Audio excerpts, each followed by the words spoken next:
नमस्कार मित्रों, आज मैं फिर से आपके समक्ष एक और दिव्य आत्मा सूफी संत रबिया जी के जीवन वृतांत लेकर उपस्थित हुई हूँ। इन दिव्य आत्माओं का जीवन चरित्र समझना आसान नहीं है, परंतु उन्हीं की कृपा से मैं यह प्रयास कर रही हूँ कि उनके जीवन चरित्र को आपके समक्ष ला सकूँ। आशा है आप सभी पुण्य अर्जित करेंगे। मित्रों, आप सभी से निवेदन है मेरे चैनल को लाइक, शेयर और सब्सक्राइब करें, मेरा उत्साह बढ़ाएं। बसरा के एक बड़े ही गरीब परिवार में रबिया का जन्म हुआ।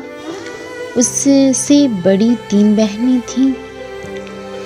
अकाल में उनकी माता पिता की मृत्यु हो गई।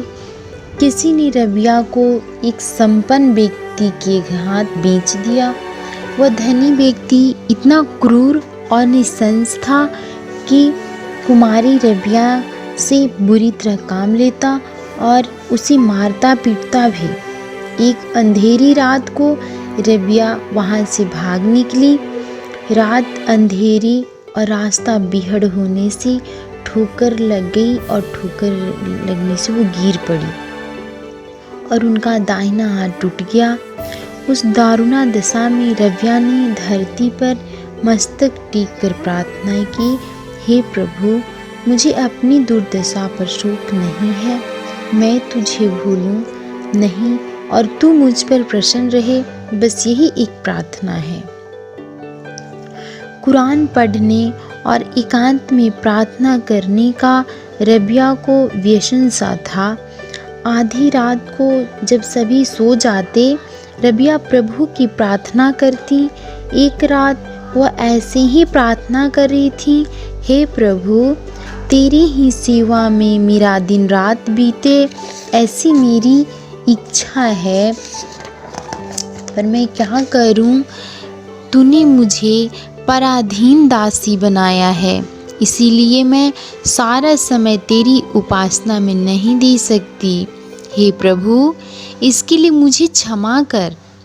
जिस सेठ की यहाँ वह थी, वह बाहर से रबिया की प्रार्थना सुन रहा था। अपनी कठोरता पर उसे बड़ी ग्लानि हुई।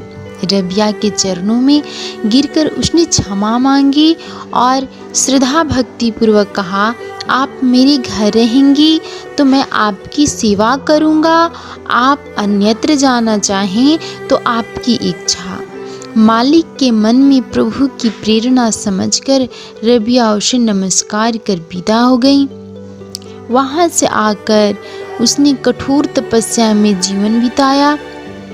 महात्मा हुसैन उन दिनों बसरा में ही थे। रबिया उनके सत्संग में जाया करती और धर्म चर्चा में भाग लेती। एक बार निर्जन वन में जाकर रबिया ने योगाभ्यास किया और आयु का शेष भाग मक्का में ही बिताया। इब्राहिम आदम से मक्का की उनका सत्संग था। जीवन पर्यंत कौमार्य व्रत पालन कर भजन में जीवन बिताने वाली रबिया जैसी देवियाँ इस जगत में गिनती की ही हुई हैं। एक दिन हुसैन ने रबिया से पूछा, तुम्हारा मन विवाह करने में है? रबिया उत्तर दिया, विवाह तो होता है शरीर का, मेरे पास शरीर ही कहाँ है। यह शरीर तो मैं ईश्वर को अर्पित कर चुकी हूँ। कहो अब मैं कौन से शरीर का विवाह करूँ? एक बार यह धनिक ने रबिया को फटी पुरानी कपड़े पहने देखकर कहा, देवी, यदि आप संकेत मात्र कर दें तो आपकी दरिद्रता दूर हो जाए। रबिया ने उत्तर दिया, तुम भूल करते हो। संसारिक दरिद्रता दूर करने के लिए किसी से भीख क्यों मांगूं?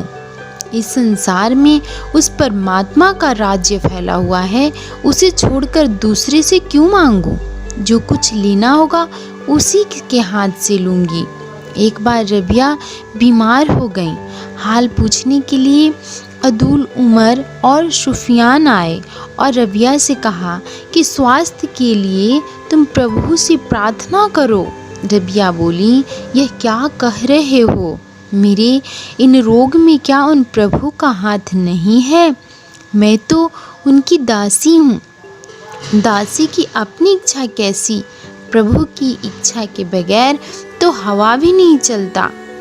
मेरी जो इच्छा मेरी प्रभु की इच्छा से विरुद्ध हो वह सर्वथा त्याज्य है।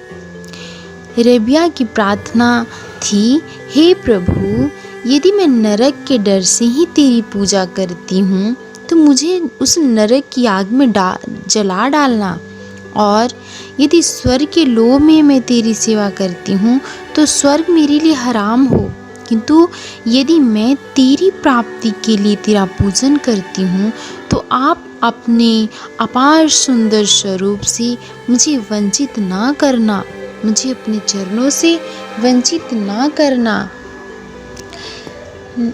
नमस्कार, धन्यवाद दोस्तों।